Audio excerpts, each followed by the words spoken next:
ऐसी दुनिया की कल्पना करें जहां शॉर्ट पॉज चार्जिंग शब्द पास्ट की बात बन जाए, एक ऐसा शब्द जिसे हमारे पोते पोतियां सिर्फ हिस्ट्री बुक्स में ही पढ़ेंगे। क्या होगा अगर आपका मोबाइल फोन, जिसे आप हर रात एंक्शसली प्लग इन करते हैं, आपकी पूरी लाइफ टाइम एक सिंगल चार्ज पर चल सके? इमेजिन कीजिए एक इलेक्ट्रिक कार जो आप आज खरीदते हैं और उसकी बैटरी कार से भी ज्यादा चले। सोचिए, एक दूरदराज गांव, उसे 50 सालों तक अनइंटरप्टेड बिजली मिल रही है एक सिंगल छोटे पावर सोर्स से। यह किसी फ्यूचरिस्टिक मूवी का सीन नहीं, यह इनक्रेडिबल प्रॉमिस है एक टेक्नोलॉजी का जिसे न्यूक्लियर बैटरी कहते हैं। जब हम न्यूक्लियर शब्द सुनते हैं तो हमारा दिमाग अक्सर बड़े बड़े पावर प्लांट्स, आसमान छूते कूलिंग टावर्स या फिर एटॉमिक बॉम्ब्स की डिस्ट्रक्टिव फोर्स की तरफ जाता है। हम चेरनोबिल जैसी डिजास्टर्स के बारे में सोचते हैं और ये इमेजेस पावरफुल हैं, लेकिन न्यूक्लियर बैटरी, जिसे एटॉमिक बैटरी भी कहते हैं, इस इमेज से टोटली डिफरेंट है। ये स्केल में बहुत छोटी और नेचर में बहुत जेंटलर होती है। सबसे पहले, ये कोई मिनिएचर रिएक्टर नहीं है। इसमें कोई चेन रिएक्शन नहीं होता, कोई फिशन नहीं होता, और इसलिए मेल्टडाउन का तो सवाल ही नहीं उठता। ये रेडियो एक्टिव डिके, यानी एटम्स के नेचुरल ब्रेकडाउन से निकलने वाली एनर्जी को सीधे इलेक्ट्रिसिटी में कन्वर्ट करती है। ये एक बेहद प्रेडिक्टेबल और स्टेडी प्रोसेस है। इसे ऐसे समझें, ये एक रोरिंग बॉनफायर नहीं, बल्कि एक सिंगल वार्म कोल की तरह है जो दशकों या सदियों तक बिना रुके स्टेडली ग्लो करता रहता है। साइंटिफिकली इसे रेडियो आइसोटोप पावर सिस्टम कहा जाता है, और ये टेक्नोलॉजी मोटे तौर पर दो मेन टाइप्स में आती है। Type 1 RTG, deep space exploration के वर्क हॉर्सेस। ये प्लूटोनियम 243 के डिके से पैदा हुई हीट को थर्मोकूपल्स की मदद से सीधे बिजली में बदलते हैं। वॉयेजर प्रोब्स आज भी इन्हीं की वजह से चल रहे हैं।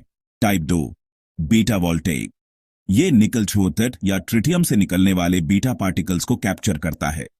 जैसे सोलर सेल लाइट के फोटॉन्स से, वैसे ही ये बीटा पार्टिकल्स से करंट बनाता है। आरटीजी हाई पावर एप्लीकेशंस के लिए हैं, जबकि बीटा वोल्टेइक्स लो पावर डिवाइसेस के लिए आइडियल हैं। सोचिए, pacemakers, medical implants, remote sensors, और शायद एक दिन हमारे मोबाइल फोन्स भी। न्यूक्लियर बैटरी की कहानी 20वीं सदी के मध्य में शुरू हुई। शुरुआती कॉन्सेप्ट हेनरी मोसले ने 1913 में दिखाया। पाबासीएस में प्रैक्टिकल डिवाइसेस आए। पहला स्पेस आरटीजी स्नैप टीबी 1961 में ट्रांजिट 4A पर। वॉयेजर OS2 आज भी डेटा भेज रहे हैं। इन न्यूक्लियर बैटरियों ने 85 साल तक पावर दी। 70 में बेटा वोल्टेक पोलोनियम 228 सेल्स पेसमेकर के लिए। लंबी लाइफ ने बार बार सर्जरी के बर्डन से राहत दी। आज आरटीजी मार्स रोवर्स के गो टू पावर सोर्स हैं। इंडिया में डायलॉग रिवाइव हो रहा है। आईएसआरओ भविष्य के डीप स्पेस मिशंस के लिए आरटीजी एक्सप्लोर कर रहा है, फॉरेन डिपेंडेंस कम करने और एम्बिशियस एक्सप्लोरेशन के लिए। रेडियो एक्टिव डीके पॉपकॉर्न जैसा है। आप यह नहीं बता सकते कि कौन सा दाना कब फूटेगा, पर आप जानते हैं कि कुछ मिनटों में ज्यादातर फूट जाएंगे। इसी तरह हर एटम का डिके अनप्रेडिक्टेबल है, पर अरबों एटम्स का कलेक्टिव बिहेवियर यानी डीके रेट एकदम प्रिडिक्टेबल होता है। इसी प्रिडिक्टेबिलिटी को हम हाफ लाइफ से मापते हैं, आधे एटम्स को डीके होने में लगने वाला समय। प्लूटोनियम 238 की हाफ लाइफ भी 7 साल है, जो दशकों तक एक स्थिर और भरोसेमंद दर से एनर्जी सुनिश्चित करती है। यह एक धीमी, लगातार जलने वाली आग की तरह है, जो कभी बुझती नहीं, बस सालों साल एक जैसी गर्मी और यूजेबल पावर देती रहती है। आरटीजी में यह डिके हीट थर्मोकपल्स पर एक टेम्परेचर डिफरेंस बनाती है, जिससे सीधे वोल्टेज पैदा होता है। इसमें कोई मूविंग पार्ट्स नहीं होते। यह पूरी तरह सॉलिड स्टेट टेक्नोलॉजी है, जो इसे बेहद भरोसेमंद बनाती है। दूसरा तरीका है बेटा वोल्टेक, जो एक न्यूक्लियर सोलर सेल जैसा है।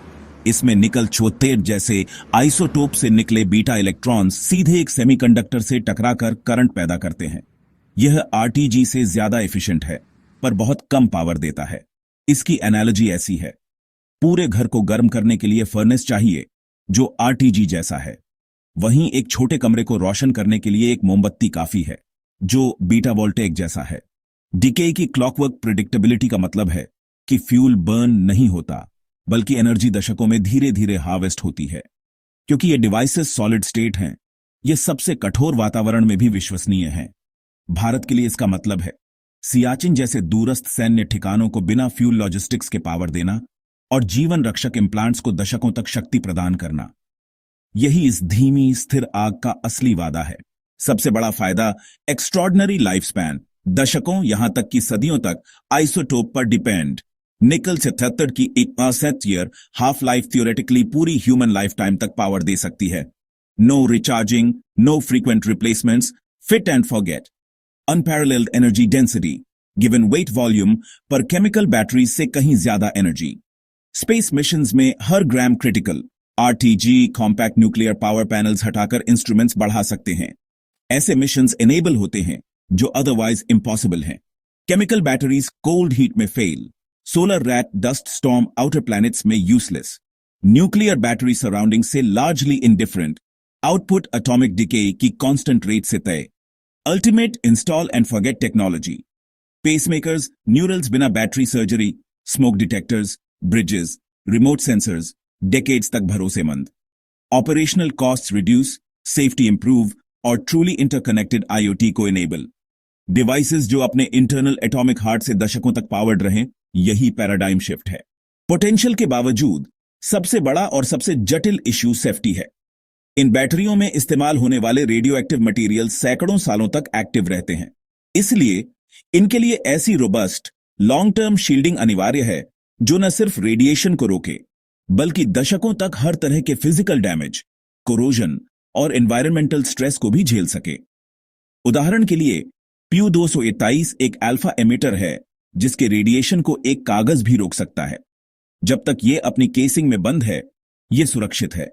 लेकिन अगर केसिंग टूट जाए और मटेरियल सांस के जरिए शरीर में चला जाए तो यह बेहद खतरनाक हो सकता है। डिवाइस के टूटने पर रेडियो एक्टिव रिलीज का रिस्क ही सबसे बड़ी चिंता है, जिसके लिए बेहतरीन इंजीनियरिंग और कड़े स्टैंडर्ड्स क्रिटिकल हैं। फिर आता है कॉस्ट का पहाड़। ये रेडियो आइसोटोप्स प्रचुर मात्रा में नहीं मिलते। इनका प्रोडक्शन मुश्किल और महंगा है, जिसके लिए न्यूक्लियर रिएक्टर्स चाहिए। आरटीजी ग्रेड प्यू 231 के कुछ केजी की कीमत ही करोड़ों डॉलर तक पहुंच जाती है।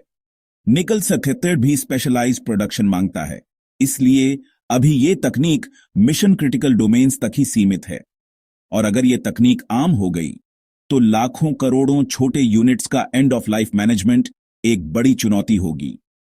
हर यूनिट की कलेक्शन, सिक्योर स्टोरेज और डिस्पोजल के लिए लॉन्ग टर्म प्लान्स चाहिए। ग्लोबल स्केल पर सेफ मैन्युफैक्चर, डिस्ट्रीब्यूशन और रिसाइकलिंग को मैनेज करने के लिए एक मजबूत रेगुलेटरी फ्रेमवर्क अनिवार्य है। लेकिन शायद सबसे बड़ा बैरियर है पब्लिक फियर, यानी रेडियोफोबिया।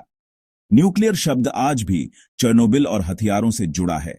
आपकी जेब में, कार में या घर में एक न्यूक्लियर पावर्ड डिवाइस का आइडिया लोगों को डराता है।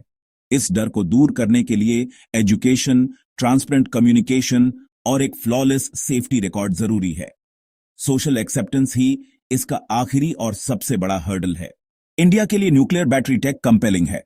आईएसआरओ एम्बिशियस मून, मार्स और उससे आगे सोलर लिमिट्स जल्दी सामने आती है। 14 दिन लंबी लूनर नाइट में लैंडर सिर्फ सोलर पर सरवाइव नहीं करेगा। आउटर प्लैनेट्स में सनलाइट बहुत कम। RTG logical, necessary step.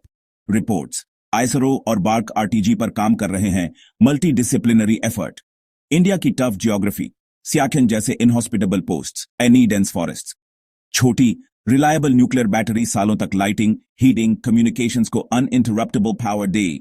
Logistics safer, ops efficient, automated weather, seismic stations, remote relays, decades-long power संभव। Make in India self-reliance vision के लिए strategic और developmental reasons undeniable हैं। Future सिर्फ RTG, beta voltaic improvements नहीं, nuclear waste, carbon 14 को man-made diamond में encase कर battery banana, diamond semiconductor, fun strong self-shield, carbon 14 half-life morphing basa 30 years, ultra-long, low-power consistent output, perfect for low-power, hard-to-replace devices, medical implants, spacecraft, century-scale infrastructure sensors, new isotopes materials and nanotech, 3D structures surface area बढ़ाकर कम material से ज्यादा power M करते हैं, beta वोल्टेक्स और consumer devices के बीच gap घटाने हेतु। Ultimate dream, gadgets बिना चार्ज, स्मार्टफोन, टाइनी बीटा वोल्टेक से, EV battery 20 years, rural micro power units decades तक कंसिस्टेंट इलेक्ट्रिसिटी। पर आज बड़े साइंटिफिक इंजीनियरिंग ब्रेक थ्रूज चाहिए। रिसर्चर्स यही रास्ता बना रहे हैं। हम लौटते हैं फंडामेंटल सवाल पर, क्या यह आज डेली लाइफ के लिए प्रैक्टिकल है? जवाब थोड़ा कॉम्प्लिकेटेड है। मिशन क्रिटिकल जगहों पर जहां ऑल्टरनेटिव नहीं और cost second priority, deep space, remote military ops? जवाब डेफिनेटली हाँ है। एवरीडे डिवाइसेस के लिए अभी नहीं। High cost, safety concerns, waste management, isotope production और global regulatory logistics challenges. Tech gap बड़ा है, पर सोसाइटल लॉजिस्टिकल गैप और बड़ा फाइनल फ्रंटियर है ट्रस्ट। एजुकेशन, ट्रांसपेरेंसी और फ्लॉलेस सेफ्टी से ही पार होगा। 50 साल चलने वाली बैटरी टेम्पटिंग है, टेक्नोलॉजी मौजूद है और बेटर हो रही है। फाइनल सवाल, क्या आप अपनी पॉकेट में एक न्यूक्लियर बैटरी पर ट्रस्ट करेंगे? अगर वीडियो पसंद आया तो लाइक, शेयर, सब्सक्राइब करें और अगला टॉपिक कमेंट में बताएं।